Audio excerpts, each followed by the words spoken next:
Hi guys, ఈరోజు అన్నయ్య mutton కూర ఉందంటే పావు కిలో మటన్ తీసుకొచ్చిన. ఒక ఉల్లిగడ్డ, ఒక టమాటా కోసిన, కళాయిలో 2 స్పూన్ల ఆయిల్ పోసిన, తాలింపు గింజలు వేసిన, ఉల్లిపాయలు వేసిన, వాటిని బాగా కలిపెట్టి టమాటాలు కూడా వేసి కలిపి ఇప్పుడు అల్లం పేస్ట్ వేసి కొంచెం దాన్ని బాగా మిక్సింగ్ చేసి ఇప్పుడు మనం తీసుకొచ్చిన పావు కిలో మటన్ అందులో వేసిన, పసుపు వేసి బాగా కలిపిన దాన్ని.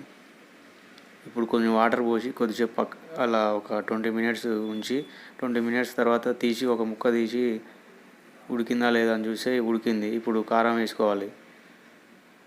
మనకి ఎంత కావాల్సిన అంత కారం వేసుకున్న తర్వాత దాన్ని కలిపి కొంచెం ఉప్పు వేసుకొని అలాగే మసాలా పౌడర్ కూడా వేసుకొని అలా ఉంచిన తర్వాత ఒక 20 మినిట్స్ తర్వాత మూత తీస్తే మనకి కర్రీ రెడీ అయిపోయింది. తిని చూసిన సూపర్ ఉంది. Please subscribe.